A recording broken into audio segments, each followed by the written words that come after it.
Hello and welcome to this channel. Woohoo!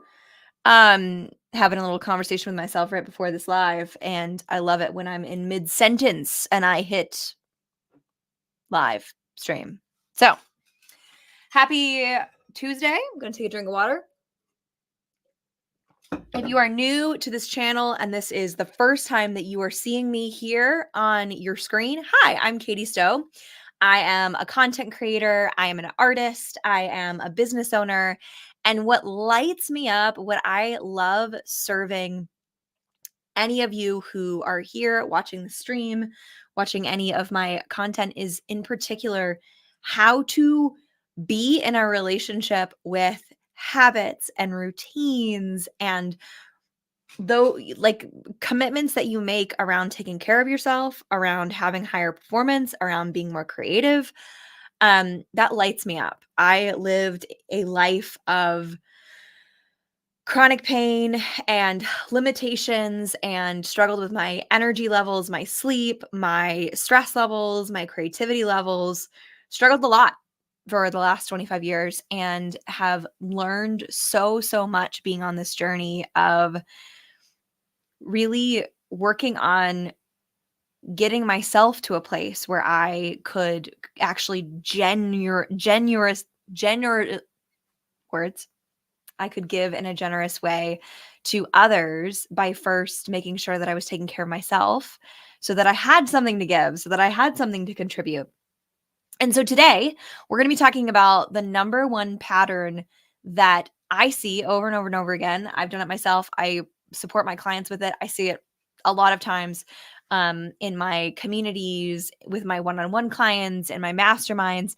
There are so many times that we do this one thing consistently in our life, and it is the easiest way to discourage any kind of growth, any kind of learning, any kind of anything from moving from point A to point B. So we're going to talk about this because I want to get it out there.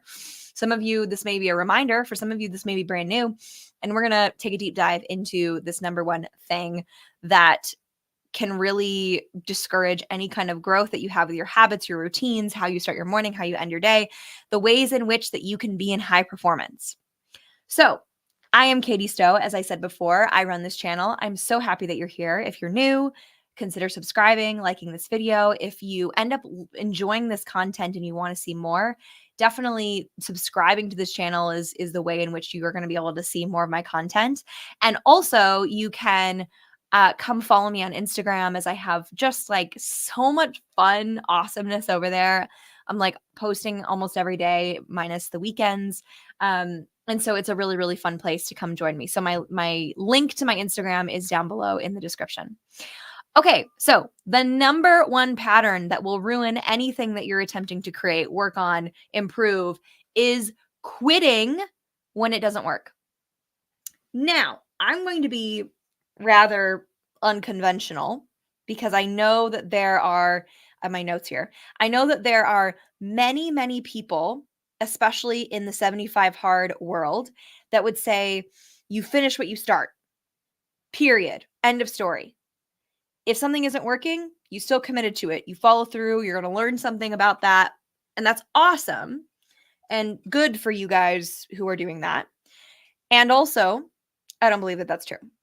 And there's been many times in my life where if I had continued something just because I said I was going to do it, it actually would have sent me in a direction that probably would have been like chronic pain forever, stress levels that were literally too much for my body to handle. And so this is my philosophy, and this may support you in having a more balanced perspective around habits, committing to things, giving your word. First off, like pause and reflect, right? Like if you're going to commit to something, if you're going to say yes to something, a habit, a routine, first off, assess if like, is this for you or is this for somebody else? Right? If it's impacting other people in the fact that like you're giving your word to someone else, and absolutely notice that. If you're saying yes to something for the purpose of learning, getting feedback, growing, experimenting, adjusting, figuring out what works, then please don't just do something for the sake of doing it. Please actually have a deeper why than like, I said I was going to do it. And if your why is something deeper, like I am here to learn, I am a student of this routine and I'm going to try it out for this fixed amount of time. And at the end of that time, I'm going to assess and tweak and figure out what worked and what didn't work, and then recommit to something new that supports me in the outcome of what it is that I'm up to, right? So in other words, we commit to routines, to habits, to whatever it is that we're creating from a place of I am a student of what I'm learning. I'm a student of what I am practicing. I'm a student of this isn't the end all be all. This is an ever-changing, ever-growing kind of life that we live. And so the thing that I've seen so much even in my own life is being in this mentality that I either have to finish what I start regardless if it's working, or I'll tell you how they connect, because they very, very deeply connect to each other. So I either finish what I start because I said I was going to do it, regardless if it's actually supporting me or supporting other people, or I just quit. I just try something new and it doesn't work, and then I just like throw it out with the trash. And then I don't do something, and then I just jump into the next thing. Now, some of you are being this way in routines in general, right? And I used to be this way too. So I'm not throwing anybody under the bus, I promise. We are all in this together. When I first started getting into the world of like really setting routines and habits, it was because I was in chronic pain and I was trying to find ways to reduce my stress levels and get more sleep, because I was really, really struggling to even like do minimal things during the day. But what I often would do is I would try someone else's routines. I would try what works for other people. And then it wouldn't work. There was aspects of it that would work. There was aspects of it that wouldn't work. And instead of actually pausing and giving myself a fixed amount of time that I would do it, and then assessing and actually looking at asking really important, powerful questions about what was working and what wasn't working, instead of being in this mentality that I'm experimenting at all times and what was working is awesome and I'll keep that, and what isn't working, well, I'll throw it out the door and I'll create something different. Instead of being in that perspective, I was like, well, this didn't work, so I'm throwing it out the door. And I noticed this in a lot of areas of our life where there's this, we try something new, we commit to something, we jump in. I see this a lot in relationships. We jump into something and then it doesn't work, or there's aspects of it that don't work, and then we just throw it out and try something else. We're always looking for that perfect glove fit, when really in life, first off, you're always going to change, which means that glove is always going to change. And also, to find the right size glove, you got to try some on. And so there's this way in which we can struggle to find the right grouping of things when it comes to how we want to wake up in the morning, what we want to focus on, what we want to do before we get started grinding toward the day, how we want to decompress, how we actually even thought about that. Or are we just like hitting the ground running and then crashing at the end of the day and dropping into bed, right? That may be you. And there's actually so many ways that you can live a life that's so like balanced and beautiful and has that ebb and flow of really being able to steward your energy and your creativity and really be able to take care of you, so that you can move from the beginning of the day all the way into the end of, like, you can actually have this consistent creativity and consistent energy throughout the entire day. There was a time in my life for a long time that at 4 o'clock, which is what the time is right here on Eastern time zone, there was a time in my life where 4 p.m. I would never schedule anything. I would not be able to do this live. I would be tired. I would not have any energy. I would be stressed. I would be like, I can't do that. I don't want to commit to that, blah, blah, blah. Now I have the energy and the creativity and the ability to be able to be way more consistent in my flow during the day, so that I can create content and share and facilitate at 4 p.m. at night or in the evening, right? And so the reason I'm using myself as a model is because I want you to see that the way in which you're thinking about and reacting to your own commitments of habits, routines, things that you want to try out. Maybe you're trying out journaling and you've never really done it before, never really been able to get on the bandwagon about it before. Maybe you're trying to eat better, you're trying to exercise, you're like taking care of your personal well-being. Or maybe you're working on routines so that you can contribute more, so you can take that courageous act, that courageous step. So maybe you're showing up in a different way in your business and you're committing to some type of pattern or routine that will support you in doing that. Daily lives, daily stories, daily reels, whatever it is, right? I promise you, if why you're doing it is because I said I was going to do it, I promise you, you will eventually quit doing it, and the lessons that you could learn from what was working and what wasn't working were never available because it was either I do it or I don't do it. And this is what I'm working on with my ladies in our 30-day Fireflies training, which we're about halfway through right now. And it's so cool. This is why I keep bringing these awarenesses and trainings and many like content for you here, because there's so much that we're all learning collectively together. But the number one thing that I notice the most is that people commit to something and then it doesn't have the result that they wanted, or they don't create the feeling that they were looking for, or it doesn't support them in the result that they wanted to create. In other words, there was actually another why that they may not have actually expressed. But then on top of that, because that commitment didn't create the result, the feeling, the experience that they wanted, they then have this experience of, I don't want to do this anymore. I don't see the why. Why am I actually doing this? And when we get to this point in our life, in whatever the commitments are around us, this point where we're coming back full circle to our why, and our why isn't sustainable enough to commit, to continue, to follow through, then we have two choices. We either stop doing the thing because we don't have a strong enough why to sustain ourselves to do it, or we shift our relationship with our why. We change the why. Whew. For some of you, you just get to stop doing those things. Like they're not actually serving you in stewarding your energy or having you feel better or like having more energy during the day, getting better sleep. Like if it's not supporting you, then just don't do it. But there's a way in which you can stop and learn so that when you choose something else, when you flip over to something else, you have that transitional learning where you've learned from why this didn't work so that you can create something that does work.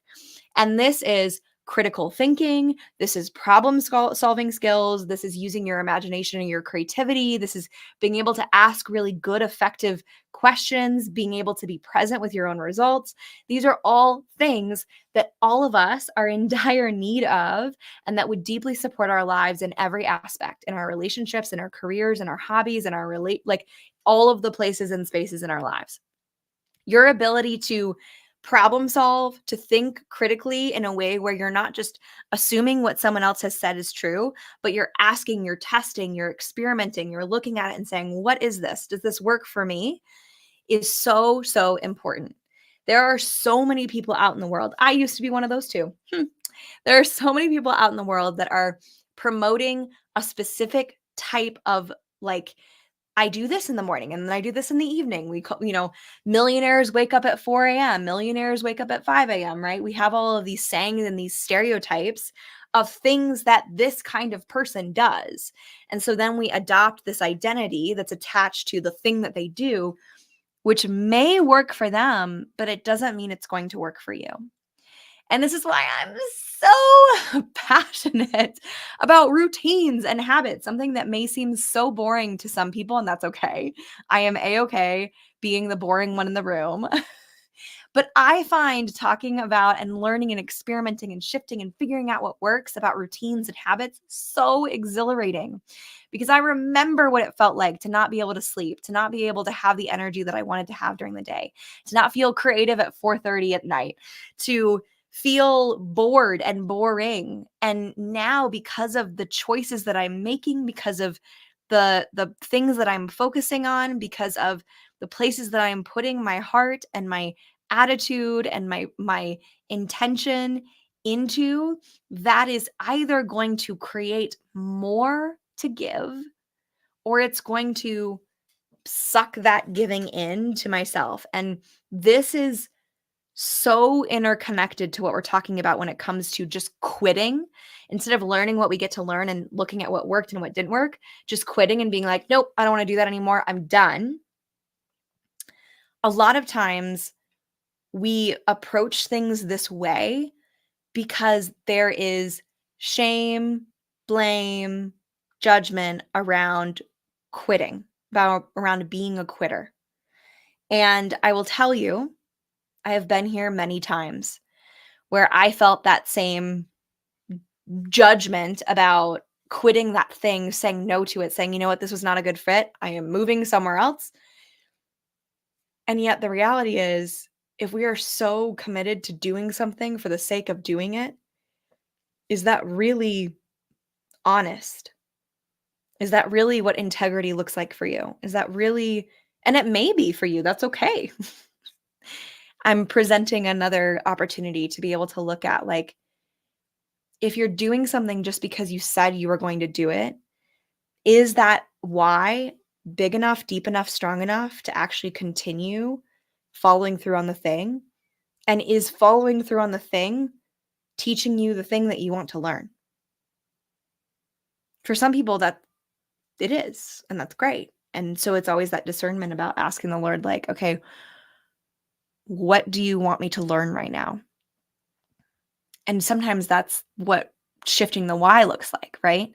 But it's this really, it like today, I just wanted to give this to you guys around like pausing and asking yourself, is my why strong enough to sustain through this so that I am actually being in integrity with my values and beliefs and what I believe is true throughout the process, and not just the end result.